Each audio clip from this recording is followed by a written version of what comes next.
Morning, everyone. Thank you for joining us today for another program of the Venezuelan American Association of the U.S., also known as VAUS, this time with co-host the Caribbean Policy Consortium, or CPC. I am Michael Skoll, president of VAUS. I would like to welcome all of you today to today's conversation with Anthony T. Bryan and Riyad Insanali. Our topic for today's panel is "The King is Dead. Long live the King, oil in Venezuela and Guyana."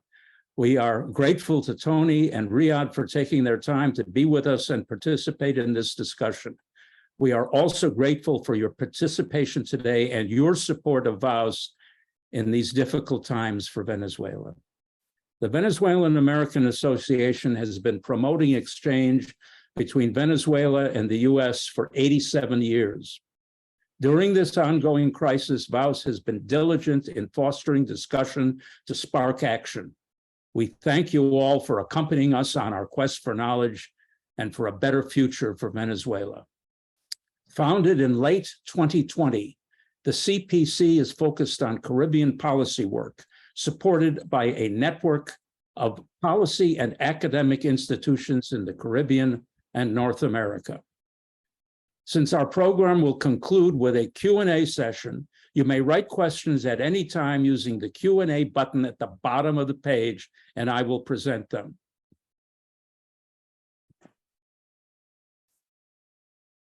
We ask media representatives attending to give credit to VAUS and CPC, as well as the speakers, of course, in any coverage of this program. Now, to our program itself. We have called today's webinar a morality play because it features a stark contrast, in our opinion, between the good and the bad. We of the Venezuelan American Association have obviously been disheartened by years of self-generated catastrophe in that country. At the same time, we thought it useful to highlight a nearby successful experiment in the opposite direction: Guyana's rapid rise to petroleum stardom, using some of the same stuff in the ground as its neighbor, but applying wise policies and, of course, not destroying the country's government or impoverishing its citizens in the process. Guyana's success shines a bright light on Venezuela's failure. Our speakers are Riyad Insanali, a retired career diplomat who has served as Guyana's ambassador to the OAS and to the United States, and Anthony Bryan, a leading scholar and independent consultant on energy development and a widely published author on regional security issues in the Caribbean and Central America. Both know well what is happening in Guyana and in Venezuela. Let me begin with Venezuela. Claudia and I were stationed there for 3 years in the early 1990s. She, by the way, was actually the embassy's petroleum attaché. I think she had a more relevant position than I had there. At that time, Venezuela was a rising oil power with an efficient state oil company, PDVSA, Petróleos de Venezuela, SA. That was, in fact, run as if it were still in private hands. An extraordinary situation. They nationalized the company, but they maintained for years and years the same people, which were once Exxon and other companies, and they ran like a private company, and they produced profits like a private company that went to the government, of course. Brilliantly innovative. It was PDVSA which developed the process of turning its extra heavy crude, it's like coal, into an exportable product. And as the oil prices rose, Venezuela was then on the verge of having the largest proven oil reserves in the world. Got to remember that. The reserves are still there, but today's Venezuela has struck it poor by its own hand. Those watching surely know what has happened. I will be brief because you know about this. Massive corruption. Chavez, Maduro, and their cronies siphoning off billions from their proper use in the maintenance and growth of the oil industry. What they didn't keep or invest in New York, Miami, or London real estate. They passed on to multinational criminal and terrorist groups who joined Iran, Russia, Cuba, and others as allies of the administration. Not only petroleum production suffered, of course, widespread poverty, hunger, and despair, environmental destruction, collapse of medical services. Once close to the US and the West, now an agent of our enemies. Around a quarter of its population have fled. 8 million Venezuelans can't be wrong. By the way, I just read an extraordinary report by Insight Crime, the same people who broke major transnational corruption scandals in Brazil and Panama, titled Rise of the Criminal Hybrid State in Venezuela. It is a detailed, horrific accounting of the unspeakable merger of gangs and governments there. Even frankly, I was surprised by some of the details. I can show you the cover of the report. It's definitely worth taking a look at. Okay, enough on Venezuela. Let's turn to that other country. First, Riyadh Insanali. Riyadh, tell us about the new king. Thank you very much, Mike. First of all, thanks very much to Vaus for the invitation to be on this panel. I'm delighted and honored to be here and to share it with you and my old friend, Tony Bryan. I'm not so sure that we are the new king.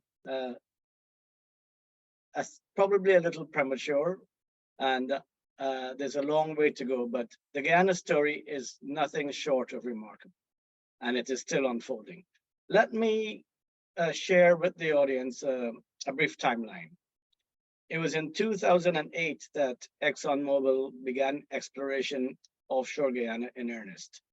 And it's hardly coincidental that it was just a year before, in February 2007, I believe, that Hugo Chavez had announced the expropriation of foreign oil companies' projects in Venezuela, including ExxonMobil's. In May 2015, ExxonMobil announced the discovery of oil at a field called Liza-1 in the Stabroek block, which has since proven to be a very prolific block. Exxon, at the current count, has found approximately 11 billion barrels of oil equivalent in the Stabroek block, spread over some 30 discoveries. Another remarkable statistic. First oil came in December 2019, with one floating production, storage, and offloading vessel in place. This was at Liza-1. And by the end of 2021, production was at about 110,000 barrels per day. The second FPSO was put in place in early 2022.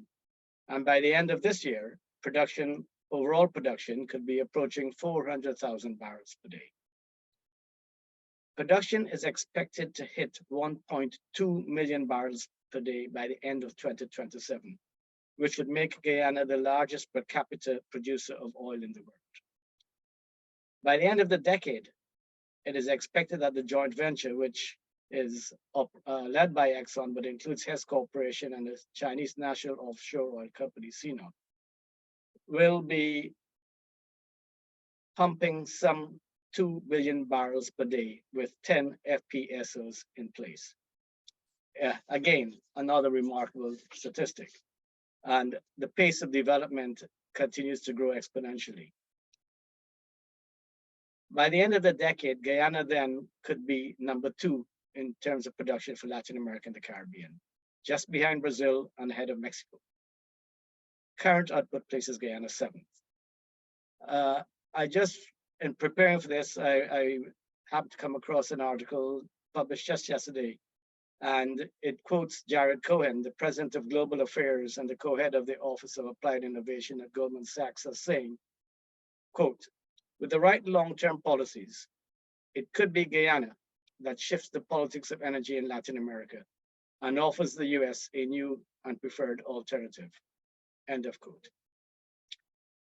This is all the more relevant given that Secretary Antony Blinken has just visited Guyana. He was there earlier this month, and I think we could see that as confirmation of Guyana's growing economic and geostrategic importance to the United States. This is the second visit by a US Secretary of State in less than 3 years to a country with a population of just around 800,000 people and not racked by war, civil strife, or any comparable crisis. This is definitely a strong message that the US wishes to remain Guyana's strategic partner of choice and is ready to compete with other interested parties in the hemisphere or outside the hemisphere. These are obviously exciting but challenging times for Guyana. GDP growth was at a staggering 57% in 2022. It's expected to be around 37%, and with oil production soaring, these high growth, 37% in 2023, and with oil production soaring, these high growth rates are obviously expected to continue. The Guyana government is moving as quickly as it can to use the estimated 15 to 20-year window to maximize income from its oil and gas industries. Guyana, however, has a dual commitment to fighting climate change and to exploiting its hydrocarbon resources to finance its own transition to low carbon development. It is pursuing a low carbon development strategy, which includes the transition to renewables and the use of natural gas as a relatively clean bridging fuel. Secretary Blinken had this to say about Guyana's dual commitment to fighting climate change and to making the most of its hydrocarbons. Quote, Guyana will soon be the highest oil producing country per capita in the world, but it's also a leader in forest conservation, demonstrating that it's possible to prioritize climate mitigation and environmental protection while responsibly using fossil fuel resources. End of quote. This statement is not insignificant in the context of the debate on fossil fuels and global warming. I mentioned some challenges earlier. For some, the government is moving too quickly. For others, not quickly enough. The government is perhaps moving at the only pace it can. Already there is in place a natural resource fund.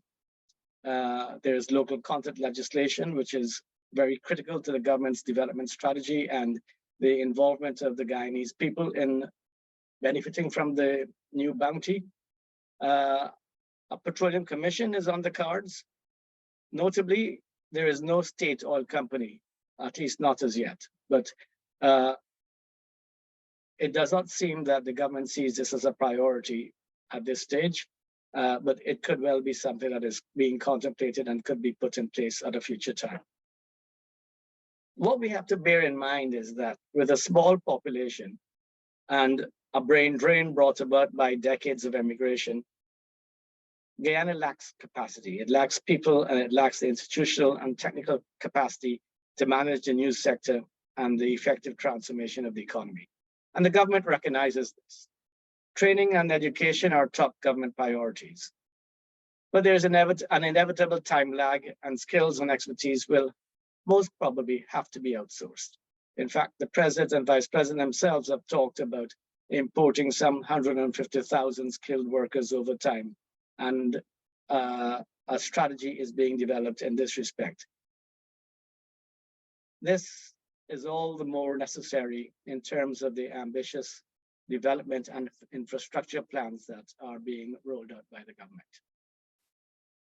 These are obviously heady days for Guyana, but still early days. This is the country that had the potential of which I learned as a young student in school, and which for many years we never saw being realized. We are now on the cusp of realizing that vast potential. And even as the government accelerates its plans to exploit our hydrocarbon resources and develop the country, much will depend on putting in place the appropriate governance architecture for the news sector. Having strong, well-resourced institutions and having the technical and managerial skills to make Guyana a success story, when the examples of other countries, near and far, provide salutary lessons of what to do, and more importantly, what not to do. I'll be happy to hand over to Tony now. Thank you. Okay, thank you, Riyadh. That sounds like a description of a king to me. At very least, a prince of sales. Let me pass this on now to Tony. Tony.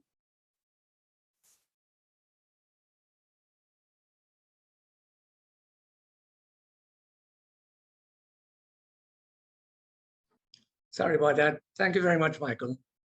And thank you to Vaus, and of course, I'm part of the CPC for having this program. This is a very important topic. And before going into the splendid delivery that Riyadh just made, let me just say a few words about Venezuela. I think that, you know, if one lives in Trinidad, which is 7 miles away from eastern Venezuela, and people move back and forth frequently, you have a slightly different view of what pertains. I think Trinidadians are more or less very aware of the corruption in the Maduro government. They're very well aware that certain things have happened as a result of the decline in the economy. The most important impact for us is the migration issue, all right? Where Trinidad now has something in the region, it is said, of 100,000 Venezuelans. That is almost 10% of the population. I think only 16,000 of them are legal. But it has put a strain on our public services. It has put a strain on our social services. It has, you know, created some xenophobia where it should not have. But having said all of that, we maintain a very cordial relationship with the Maduro government. The reason being that we share a cross-border petroleum and gas arrangement, all right? So what Venezuela does in terms of oil and gas impacts on us and vice versa. Plus, we are aware of an interesting fact that, you know, 34 million people with the best armed forces in the region, things like that, that becomes an unwritten part of your foreign policy, all right? Not that you are subject, but you maintain relation. So the view that you will get of Venezuela from here is just a little bit different. And it's based on things like the migration, the militarization, for example, of gangs who are crossing the border. We have a lot to be concerned about. And a lot of it bears out, actually, Michael, with what you have talked about, the decline, so to speak, of civil governance and of democracy. Having said that, I turn now to Guyana, and Riyadh is on the button. This is the fastest growing economy in the world. Its potential is phenomenal. Per capita, it is probably the greatest oil producer that I could think of in the history of things. I started to research Guyana actually in 2007 and have kept it up since that time. Now, a couple of things concern me about Guyana. One of them is the fact that, as I discussed with Riyadh yesterday, a lot of hyperbole concerning the future, right? That, you know, it's the greatest this and the greatest that and the greatest all the rest of it. This upsets some of us because, quite frankly, public expectations are being risen in a way in which, if the government is unable to satisfy some of the demands, some of the expectations, then you're going to have some serious problems on your hands. So I think that level of hyperbole simply has to be toned down quite a bit. A lot of it is the responsibility of the media, obviously, but you know, the government officials also add to that, as I am painfully aware. The second part of it is that Guyana is not going to slow down its oil development. No, and it shouldn't either. The government has said so, and I think they're absolutely right. Drill, baby, drill. That is one of the articles that I wrote recently in the Commonwealth Journal about what Guyana should do. But what do you do with that windfall? Okay, it has to be managed very, very carefully. You cannot inflate enthusiastic domestic or regional public expectations. You can't employ strategies that try to do too much too quickly and tend to fall short or to fail. For example, choose carefully when using resources to solve infrastructural problems. Yes, you know, the building boom is on, but to what extent? And to the benefit of who? When managing this thing, you've got to focus on not only immediate problems, but opportunities for the long term. One of the things I find that's important is that it is the government's responsibility to ensure that the country has all the contractual provisions in place to earn its fair share of the windfall.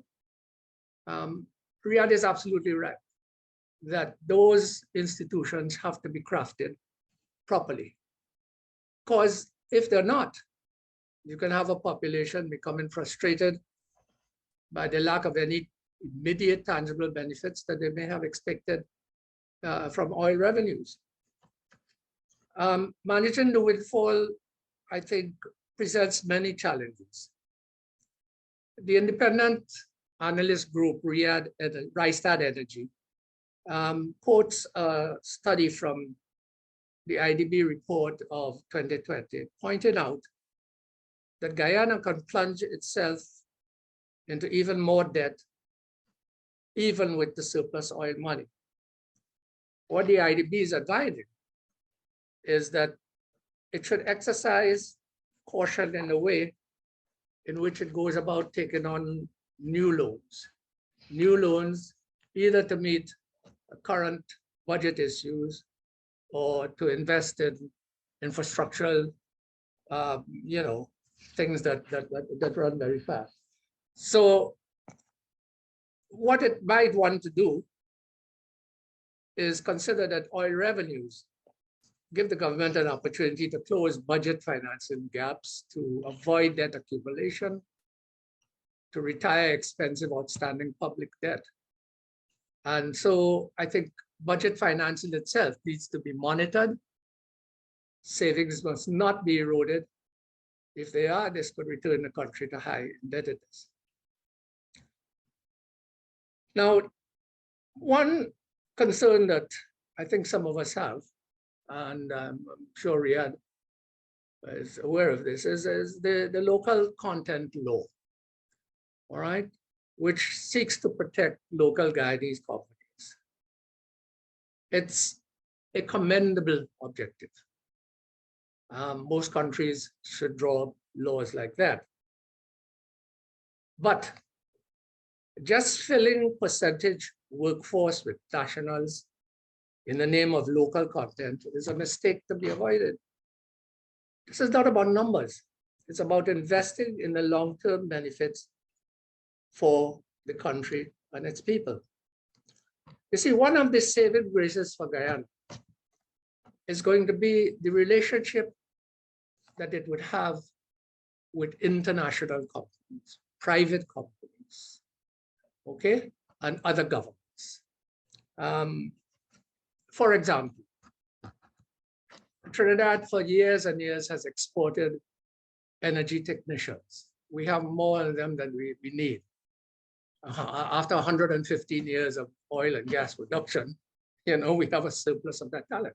A lot of it has gone to Guyana, and that is a good thing. And Guyana needs to think seriously, whether it's in the private sector or the governmental, intergovernmental arrangements, to attracting talent, to bring talent to Guyana, to help this boom to go on. I say this because I'm painfully aware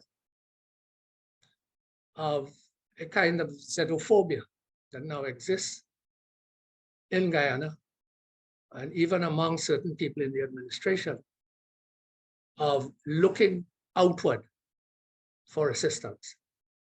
Yes, they will ask Exxon about it. And as far as I could tell, Exxon pretty much controls the Guyanese economy by now, which is not a good thing. I stand to be corrected. But from my point of view, it is obvious that some adjustments have to be made. Okay, just to put a cap on this, and it's not a criticism of anything that has been said so far. As Guyana moves ahead, I think there are positives and negatives. Now, one of them is that, attaining high income status from natural resource wealth does not always translate into improved human development outcomes.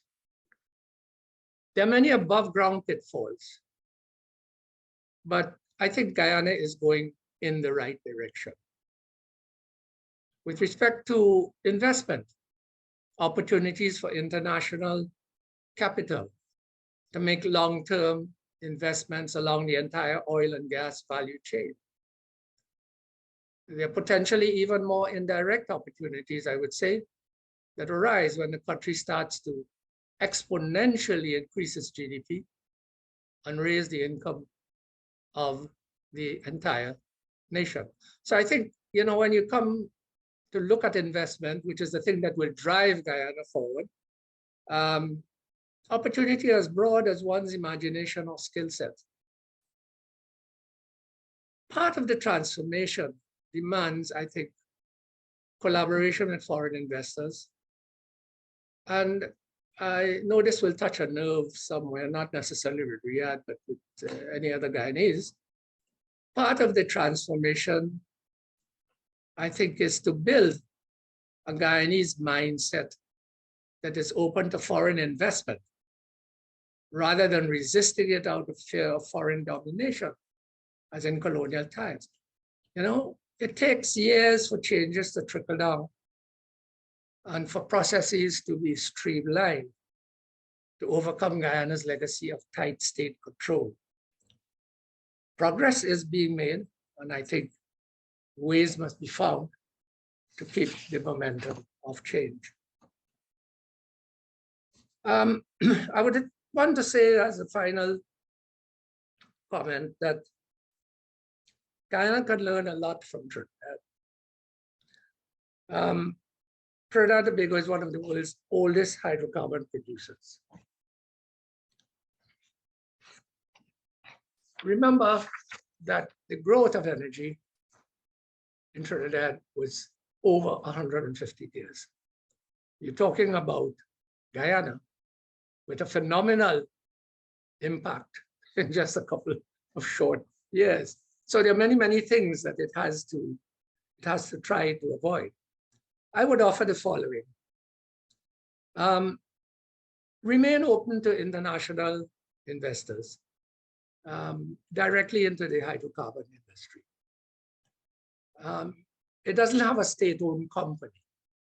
And maybe that is a benefit at the moment, because it opens up the thing. But the government at some stage will have to renegotiate original contracts. And remember, this has to be done by mutual consent and not unilaterally imposed, as happened in the case of Venezuela. That is what drove the Venezuelan economy into the doldrums under Chavez. All right, fired all the technicians, fired all the people who were involved in oil, put political appointees, generals to run PDVSA. PDVSA started to make ice cream instead of produce oil. It was a catastrophe. So that, I think, contracts have an end date, and governments have an opportunity to renegotiate at the end of the contract period. The thing, Riyadh, I think, is that if investors lose trust in the jurisdiction, it's very difficult to win it back. You understand? So I think secondly, I think the oil and gas world is changing rapidly. It's in a state of flux. So Guyana has to be prepared to make decisions quickly when things change. They cannot rely on Exxon to make those decisions for them because Exxon has its own agenda. So if I were to look at the Trinidad example, it is now a gas economy. Previously, it had been an oil economy, but it became a gas and LNG exporter, in the 1990s. But what has happened since then? The United States started to produce shale gas. It drove the LNG the status of Trinidad out the window. At one time, Trinidad was providing 75% of the LNG requirements of your area there in Boston, through Cabot. In other words, I always used to say, well, people in Boston, where I have a couple of nieces and nephews, didn't freeze their butts off because of Trinidad's LNG at the time. Now, that has changed a bit. And in fact, Trinidad has had to readjust, has had to do a number of other things in order to use the gas beneficially. So in essence, all I'm saying is that we must proceed with some caution. We must proceed with the idea that nothing is static.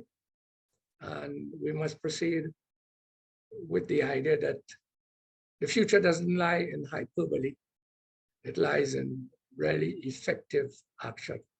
And people like Riyadh, when he was ambassador to the United States, I compliment him profusely all the time as being somebody who really had his head on his shoulders about public utterances.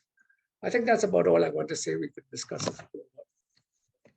Tony, thank you very much. Riyadh, I know you would like to respond to what Tony has said. Your turn. Actually, I was quite happy to let you continue. First of all, Tony, thanks for your kind words. Secondly, to you too, Mike and Tony, and to everyone in the audience, I, of course, don't speak for the government of Guyana. I'm a retired diplomat, so I don't think all of Tony's comments or questions were directed at me because I can't provide all the answers. No, not at all. But as usual, Tony offers some very good advice.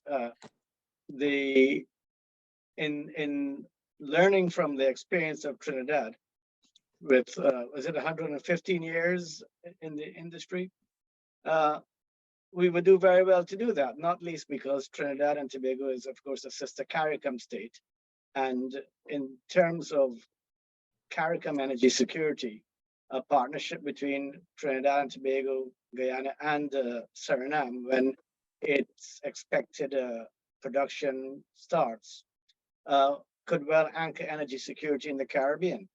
At the same time, we should learn from the mistakes that Trinidad made. And we've got, I'm not being rude about Trinidad, but I'm sure Tony would agree that mistakes were made. It's all part of the learning process, especially for relatively new independent countries. And in many respects, we in the Caribbean community are probably still all going through this growing pains. You've got to realize that when you look at the developed countries, they've had 200-300 years to get to where they are.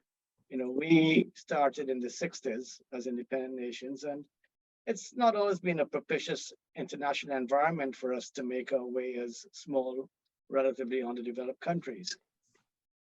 I would like to think that we are on the verge of the Guyana moment.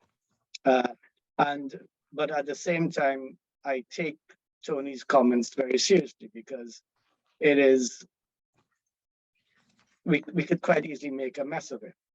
I've always been a bit of a glass half full man rather than a half empty man. So sometimes some of my friends say the glass isn't big enough, but in Guyana's case, it's a very big glass.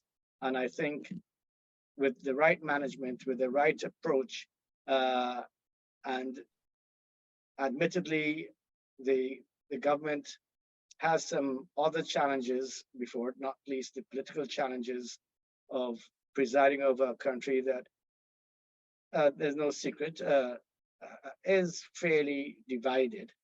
But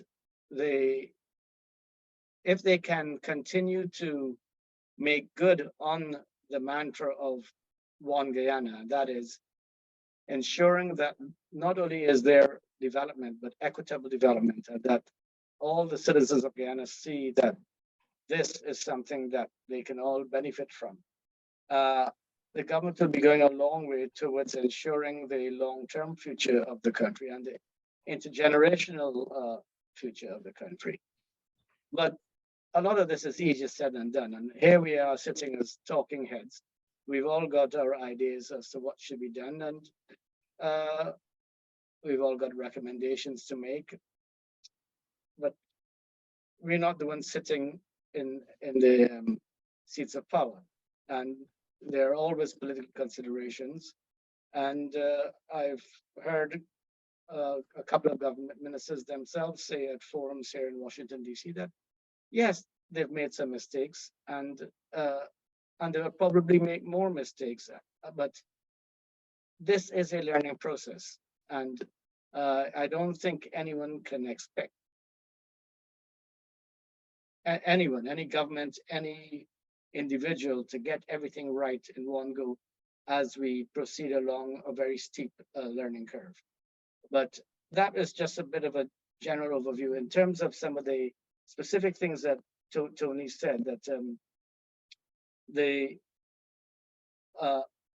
as I said, I don't speak for the government of Guyana, I don't speak for ExxonMobil, but you say Exxon controls the Guyana economy. I think you're being deliberately provocative there.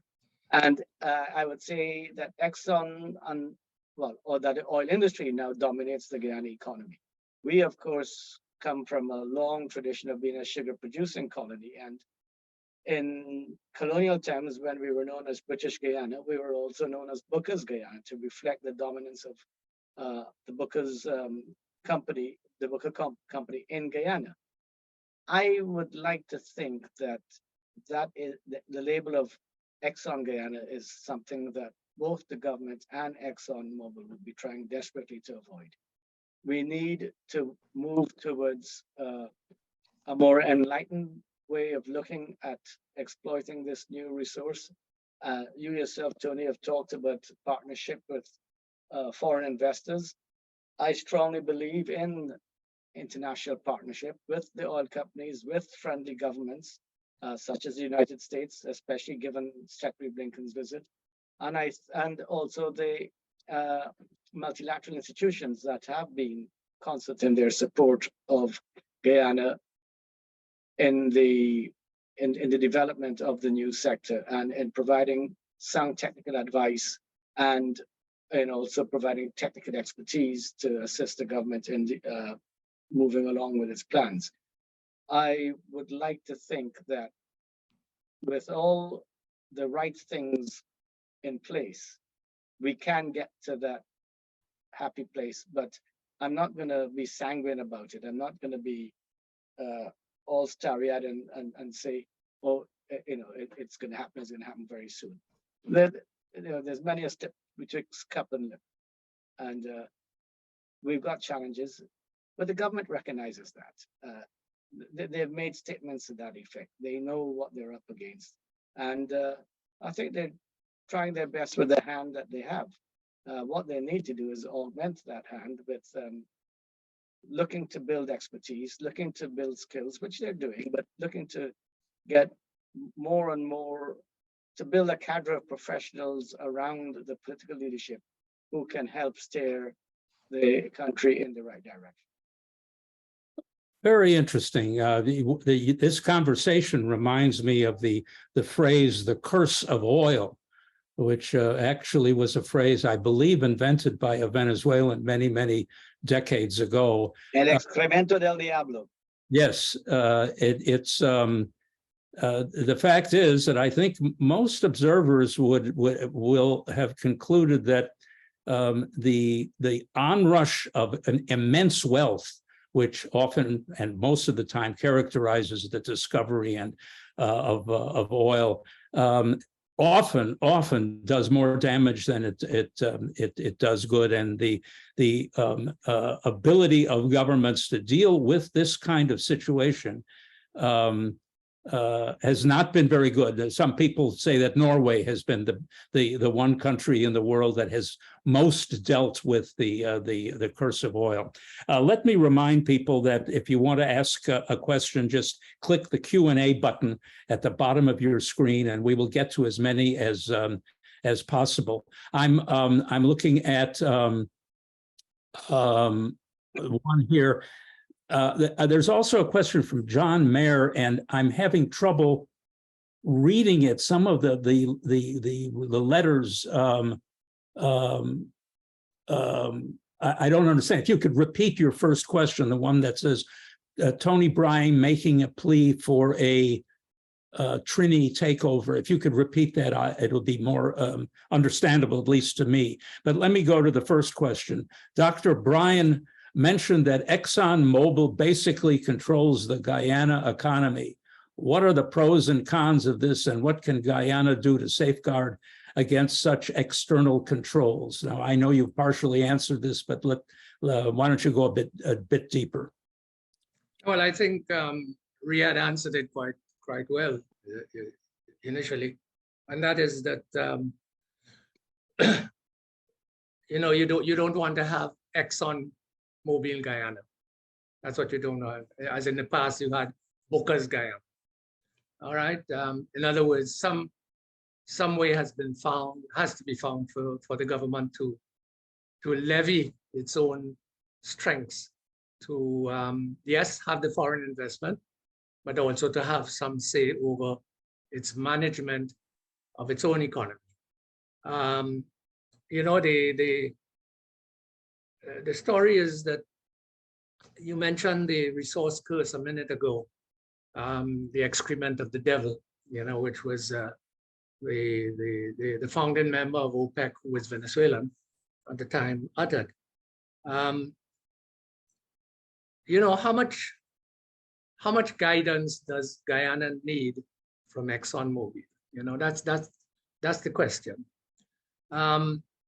Because I'm going to push it a little further and say that for any developing economy dependent on a single export commodity, there are powerful economic and political forces, both domestic and external, which qualify the choices, as it will, open to governments and which structure the incentives.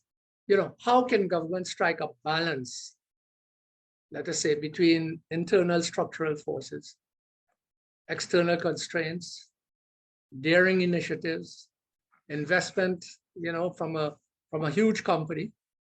How can they balance all of that to influence positive development outcomes? This is the big dilemma that I think Guyana or any newfound economy, oil economy faces. In fact, I would draw reference, Riyad, to new provinces in Africa, which are facing the same problems, the same issues. They have different ways to resolve it, but Guyana has to find its own path. Just an answer to the question, one of the things that could be a balancing factor is if Guyana had a state petroleum company. In other words, a company that could do the negotiating, that could do the PSAs, that could carry on relations with other countries in a formal way. Right now, it's just coming out of the Ministry of Energy or the government. Okay, but if you had a powerful state company, which you could build, Trinidad had it. Suriname has it with Statsoli. Statsoli has written most of the PSAs over the last 50 years for Suriname. You don't want to have a PDVSA, of course, which which Chavez was able to destroy in Venezuela. But you need to have some central institution like a state oil company. I believe in that, and that is a kind of a balance with respect to the international company that's doing business there. So that's what would be one of the solutions, I would think, Mike. If I might just add to that by just a brief comment on the question of the resource curse, the Dutch disease. This is something the government is well aware of, and as evidenced by public statements by the president himself, and the emphasis on trying to ensure that they can work towards diversifying the economy. Agriculture was the traditional pillar of our economy. Our sugar industry, admittedly, is in a very farless way compared to what it used to be. But there is a strong emphasis on diversifying the agricultural sector as well. And this is in the context of food security for Guyana and the rest of the Caribbean. Efforts are being made to attract foreign investments and the requisite technology to move ahead with simply producing fruits and vegetables for markets, but moving towards large-scale agro-processing. The ICT sector also provides opportunities. Health and education will be areas that will attract a lot of government funding to ensure that citizens in particular benefit and that we can have a well-educated and healthy workforce to participate in the new economy. So it's all a work in progress. And and whilst there are obvious lessons to be learned from other countries, and I should mention that, as Tony mentioned, new frontier provinces in Africa, Guyana has developed a close relationship with Ghana and is benefiting from their experience as well. It's a work in progress. It's too early to judge how it will turn out, but with the right attitude, with the right approach, and turning to the right people for advice, we have to hope that we're the good, we're not the bad, and we certainly don't want to be the ugly. Yeah, Mike, I think that Riyadh hit it right on the head. The thing is that, yeah, you mentioned having your relationships with Ghana now. Bear in mind that Guyana turned to Trinidad, many, many years ago to develop its gas sector. So we've had a heck of it, but they try to build in Guyana the equivalent of Trinidad's Point Lisas, which is 120 industries driven by gas. So it's come full circle. Trinidad influences Guyana, Guyana influences Trinidad, influences Ghana, Ghana influences Guyana. I wanted to push the envelope a little bit on something. And you mentioned agriculture. And I think this is one of the big items. This is a country that should invest heavily in agricultural business for the region. What are we estimating? That 25% of CARICOM's food production can be met by Guyana. I think the governments of Trinidad, Guyana, and Barbados are doing well in this respect, in pushing that agenda forward. You're absolutely right. Investment should continue in traditional economic drivers. You're talking about mining, extractive industries. There are multiplier businesses from the oil and gas industry, manufacturing, insurance, real estate, and other enterprises. Don't disband those things, build on them, because they have been, as they were, mainstays of the economy before oil. What the tendency in some countries, those who suffer from the excrement of the devil, is that they've abandoned those things. They've abandoned non-oil pursuits. They just count on oil, and the oil drives up the inflationary costs and all the rest of it. So there are jobs in food processing, fertilizers, petrochemicals. There are all kinds of possibilities for Guyana. I say it's really a wonderful one. If I were younger and I was still investing all over the region, I would be going there in a hurry. I'm not. I have enough in Trinidad to keep me busy. Here's a question, the question from John Mayer. Tony Bryan is making a plea for the Trinis to take over the Guyana oil industry. Their oil industry is kaput. Why should Guyana rescue it? This is from John Mayer, editor of Oil Dorado, Guyana's Black Gold, available on Amazon. Well, John is a good friend of mine, and I contribute to his Oil Dorado publication, as does Riyadh, I believe. John, I'm not saying anything of the sort. What you suggested then was a statement from a former Guyanese natural resource minister, who accused me and Trinidadians of wanting to take over industry. How the hell can we do that? That is not the essence of statesmanship or anything of the sort. So I think John is being a bit provocative, and given our friendship, probably very much so. No, we're not doing anything of the sort. In fact, I think some Trinidadian companies have been not welcome. Some of them have had to jump through a lot of hoops in order to invest properly. But on the other hand, our technicians, our surplus of wealth in people who know the oil and gas industry, they have been quite welcome.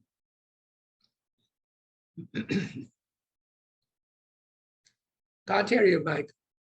You're muted, Mike. You're muted, Mike. Now I'm unmuted. Here we go.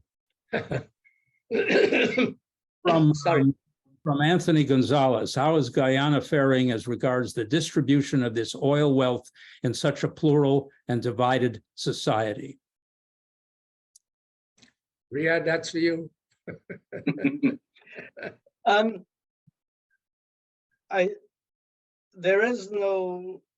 There's a debate going on right now as to whether the government should be paying each citizen a dividend.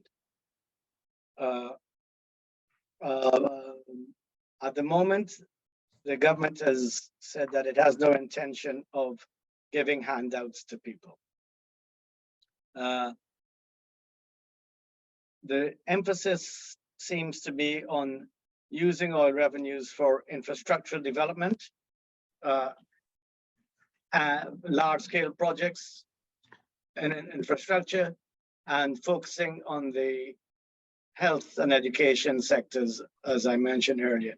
I think security is also an area that will necessitate some investment, and there have been recent reports about the upgrading of the capabilities of the police force and the defense force. I think, from what I can gather, the plan is to invest in people through the provision of the social goods that people need, and also health, obviously, education, training for people to get people active in the new economy, and perhaps the idea is that people will benefit in that way over time, rather than simply creating a form of dependency on handouts. You have to remember, this is something Tony and I were talking about as well, that for many years, when the economy was in the doldrums, Guyanese depended on remittances. Many Guyanese depended on remittances from relatives in the UK, the US, and Canada.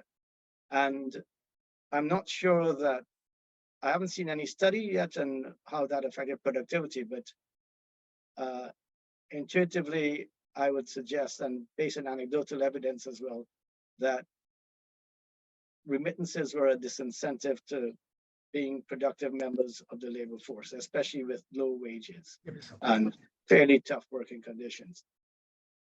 I would therefore suggest that in looking to empower and enable Guyanese to be participants in the economy. The government is taking an approach that would ensure greater productivity, greater participation, and this is where I can't give you a guaranteed answer. One would hope that there'd be some equity in the sharing of the benefits of the economy, but that might require some degree of government intervention. And in that regard, they might look to countries like Chile, and Brazil on the Lula's first administration, which put in place social safety nets and had a way of distributing benefits to citizens that were conditional transfers rather than simple handouts. I don't know if Tony has something to share from the Trinidad experience of make work programs and various employment relief programs that different successive administrations put in place with different labels. But my time in Trinidad led me to believe that those programs weren't terribly successful either. It's been a double-edged sword in the sense that the government used or successive governments, I would say, used the windfall to do two things. The way the wealth was distributed over the years was simply to invest heavily in education, in health, in transportation. And of course, the downside was subsidies and sort of entitlements in the Wake World program that you talk about. So it's been a double-edged sword. Some things have been successful, some things have not. But fundamentally, I think when you look on balance, that oil wealth has been distributed in as evenly a fashion as could have been done. All right? Excuse the political interventions with make work programs, which you know have not been successful. But otherwise than that, education, transportation, all of those things, subsidies in gas and oil, subsidies for motor cars and so on. Well, there's a downside to that. We now have an environmentally chaotic place because of too many automobiles. If there are 1 million, 0.4 Trinidadians, at least 1 million vehicles. So there are downsides. One of the things I would stress, however, is that one of the Trinidad and Tobago examples is that you can invest heavily in training and skills development. What happened over the years is that Trinidad and Tobago created a cadre of skilled leaders, professionals, technicians, skilled workers in the energy sector. The Energy Chamber of Trinidad and Tobago keeps a track of this. And I think I ran across their statistics the other day. In 2021, 99% of the workers in the energy sector were Trinidad and Tobago nationals or permanent residents. All right, that is a remarkable figure. UWI, the University of the West Indies, has produced a lot of leaders in the energy industry, including petroleum engineers, geologists, but also lawyers, accountants, professionals. So that, they sent leaders to international universities on government scholarships. They invested heavily in the sector that was propelling the economy. And I think I see that trend happening in Guyana, quite frankly. I think it has to be ramped up, if you will. You could reach a stage that we have reached in Trinidad where we have so many nationals working in the global oil and gas industry outside of the country, including in Guyana. That is a plus for others. So I think fundamentally, if I were to cast the thing on it, I think, Guyana is trying to move in that direction. And Riyadh, I think only time will tell. Okay, but there are ways to distribute the wealth. Here's another question here. Any comments by the two panelists on Guyana's sovereign wealth fund?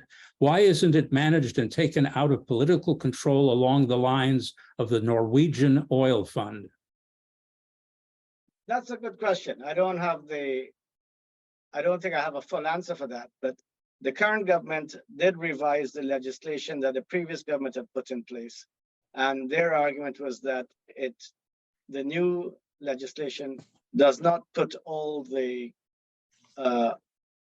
power and control over the fund in the hands of the Minister of Finance. There is a board in place, and from what I have gathered so far, the only thing that bothers me is that the funds are sitting in the Federal Reserve Bank in New York, and there's a very cautious approach to the fund. That is, the government and the board of the Sovereign Wealth Fund seem to be content with receiving interest on the monies deposited in the fund. There is as yet no investment committee in place and no attempt that I know of to manage the funds to maximize profits. There are, of course, no guarantees of huge returns if you're going to invest funds, but one would expect that a portfolio of investments could be developed using some of the resources of the fund. The government is already drawing down on the fund, and the formula for drawing down, I can't remember exactly. This has been commended by I think the IMF, but the question still remains as to what will be done over the medium to long term, if not in the immediate term, with the funds, the monies in the fund. When we see funds under management, when we get more clarity on the percentages, how much will be drawn down every year by the government, but how much will also be invested to plan ahead for the years when when the oil price might not be as beneficial as it is today. I think this is a perennial problem, with sovereign wealth funds in many countries, including my own. The tendency is for the government to use it to tap, budget deficits or other things like that, when in fact the emphasis should be on growing the funds as well as possible for a rainy day. This is what I think that I'm not going to speak out of turn, but I think Trinidad's sovereign wealth fund probably should be a lot greater than it is now, if the proper investments were made. Again, I'm not in the central bank. I don't know the details, quite frankly. But what I do know is that globally, that is an issue that most governments have to confront. Here's a question from Lear Matthews. How does the government deal with the likelihood that the younger generation will be opposed to fossil fuel in favor of less environmentally damaging energy sources? No idea. I'm too old to speak for the younger generation, and you have to hope that the government is listening to everyone in the media and civil society, and that there is or will be a process of consultation with young people.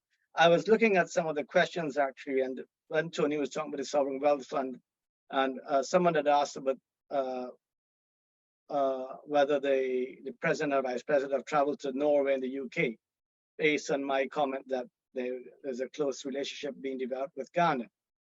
What I can say to that is that was developed a close relationship with Aberdeen in the UK, Aberdeen and Georgetown.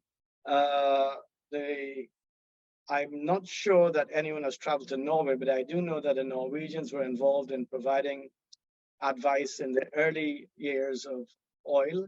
I would like to think that that advice is still relevant, and I would like to think that people are looking closely at the Norwegian Sovereign Wealth Fund, even as the fund as is constituted right now probably still needs a bit of tweaking and development.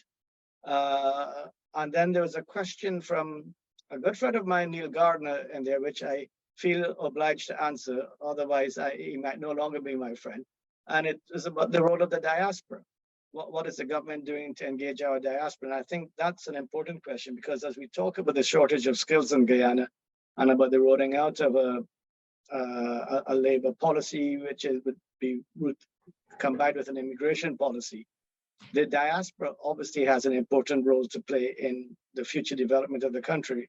We have to turn the brain drain into a brain gain. And the government, I know, has made efforts to engage with the diaspora. As yet, there's probably no structured or no framework that's sufficiently structured to have people come back in to share skills, to provide mentorship, to provide training. The truth is, you might not get a huge percentage of people coming back to remigrate, but they might be happy to come back, especially if they're approaching retirement, to share their knowledge and skills with the government, to help build government institutions, and to help train people to manage things. At the moment, the message from the government is to the diaspora is come back and invest in the country. That's good, because the diaspora is a source of investment funds too. And already there are members of the diaspora who have come back and who have invested in businesses with relatives or with friends or with other colleagues to try and help build the local content aspect of participation in the new economy. Tony? Go ahead. I saw you moving, Tony. Sorry, Mike. I didn't mean to do your job. You have a comment? No, I didn't have a comment. Okay, here's a question from Georges Foriol. How is the notion of Guyana becoming a favored and secure energy partner of the U.S. shaped by the global geopolitical impact of the Ukraine war on international energy markets? Well, you get cabinet level visits, obviously. Yeah, I think I leave that to the diplomat. George Foriol has written on this subject actually quite extensively. I think he knows the answer, but Riyadh? Well, I think George's question suggests the answer. And as Mike said, we've had Secretary Blinken's visit. We have I think the relationship between Guyana and the United States is the closest it's ever been. And obviously, with rising oil production and Guyana set to become a major energy producer in the hemisphere, it is important for the United States to keep Guyana close. The Ukraine war, or rather, let me be clear, Russia's invasion of Ukraine has simply put the relationship in, or it's brought a different perspective to bear on the relationship. And Venezuela's own decline has made it even more opportune that the US engage more closely with Guyana. I can only see the relationship getting stronger, even if and when the war in Ukraine comes to a close. The global energy market has been sufficiently disrupted that Guyana will perhaps be a more prominent player in the region, in the Caribbean region, in the hemisphere, if not globally. If I might, since this is a free-for-all in some ways, I ask Riyadh, to what extent does Brazil factor in terms of Guyana's international relations? And this, given the U.S. on one hand, Brazil, how does it? The relationship with Brazil has always been close. Even under Bolsonaro, Guyana enjoyed a close relationship with Brazil. And I don't know if you remember, Bolsonaro had traveled to Suriname for a trilateral meeting with the presidents of Guyana and Suriname, but did not make it on to Guyana because his mother died, sadly. But with Lula now in power, and with Lula having enjoyed a very, very close relationship with Vice President Jagdeo, who had been president before, the prospects for even closer partnership with Brazil are higher, especially as we look to the to Northwest Brazil and the possibility of a corridor from Northwest Brazil to the Atlantic through Guyana. With all the infrastructure in Guyana, with all the energy that it can potentially be produced in Guyana, it's not going to make a lot of sense if Guyana is not part of a bigger market. And that little bit of northern South America, that is northwestern Brazil, Guyana, Suriname, maybe even French Guyana, that area perhaps is the most the prospect of a closer relationship and greater connectivity, especially in terms of energy integration, is perhaps the most tantalizing prospect ahead of us. George Quintero asks, isn't Trinidad a way station distribution center for oil talent around the world, including Venezuelan talent? And is Venezuelan talent being directed to Guyana? I don't quite know how to respond to that. I never thought of Trinidad as a way station for talent. It produces a lot of talent on its own that's exported. I couldn't answer as to whether Venezuelan expertise is going to Guyana. You have any idea? Yeah. What I do know is that at the level of, there are all sorts of skilled people coming in as refugees and migrants from Venezuela, but I'm not sure, I don't have no data as to whether any of them represent skilled oil sector workers.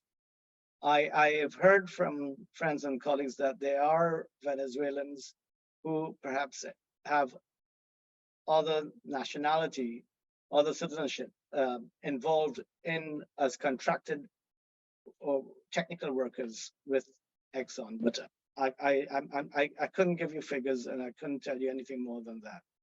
I do know that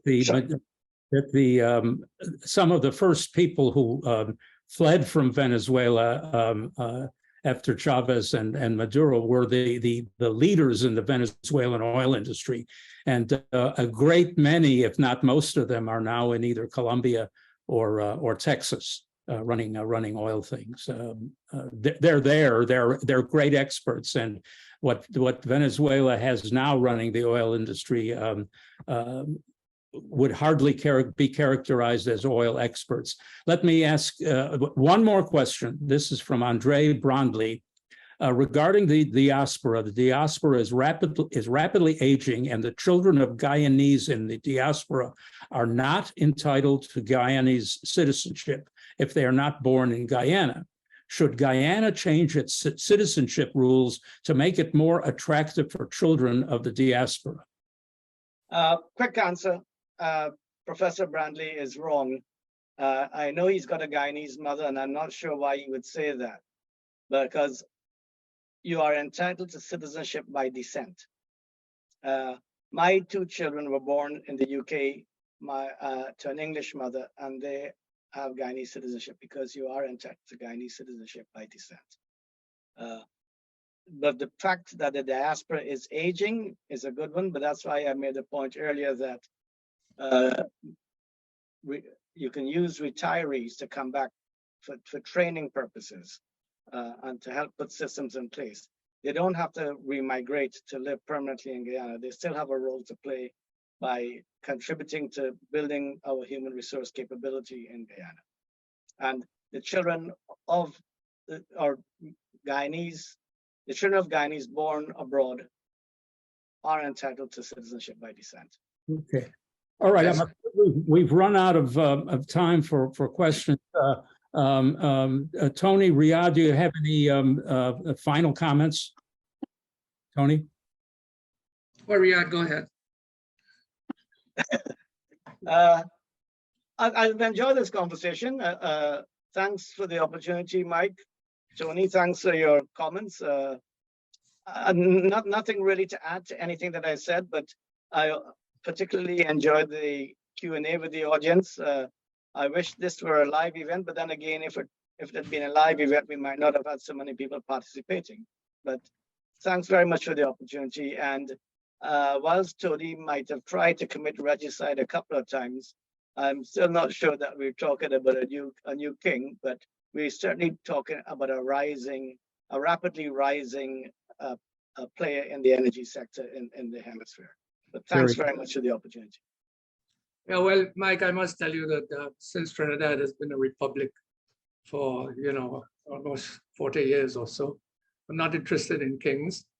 And I don't think Guyana is either, having been a cooperative republic for as long. But it's a nice way for you to have introduced the subject. I don't think you can crown Guyana as yet. Maybe 20 years from now, but not now. Plus, remember that oil fortunes change. My great fear about new provinces like Guyana is that if, in fact, and I don't think it's possible within 20 or 30 years, but if, in fact, the country has not invested in renewable energy using its oil resources to do that, then it could be, in the danger zone. By that, I mean that, oil is not a renewable commodity. Neither is gas. They can both run their lives, in several decades. In fact, if renewable energy is the trend of the future and they invested wisely in it, oil and gas are going to become stranded assets. So I think what we're talking about is using that oil wealth as rapidly as possible to invest in alternative energy sources. That's what has to be done, and that was to be the future. And I think Guyana is making some progress in that regard. I know even in my Trinidad here, where it has been a hell of an argument because of the cheap cost of electricity. What are we paying in Trinidad? 5 cents US per kilowatt hour, something ridiculous as that. The cheapest electricity that I could think of. But the point is that even here, we've started to invest heavily in solar farms and other parts of it. So I think Guyana has to go in that direction. By and large, I think this has been a wonderful discussion. I think the questions from the audience have revealed that. Neither Riyadh and myself have solutions, obviously. In fact, I think some of us are prone to solve all of the world's issues, but nobody's listening. That's the problem with it. Thanks a lot, Mike, for doing this this panel. It's very good. Very good. You mentioned 20 years before we would know whether there's a coronation or not. I certainly we don't wait that long for all of us to get together and talk about these various issues. I want to thank you both for taking the time to be with us this morning. Insightful analysis. I also want to thank David Lewis, the co-chair of CPC, who helped put all this together, an old friend of ours. Thanks also to our hardworking association team for making this event possible, Linda Calvet and Laurie Dominguez.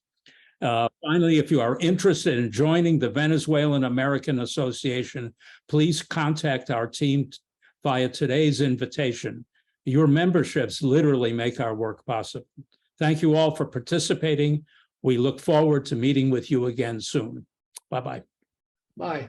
Thank you. Bye-bye.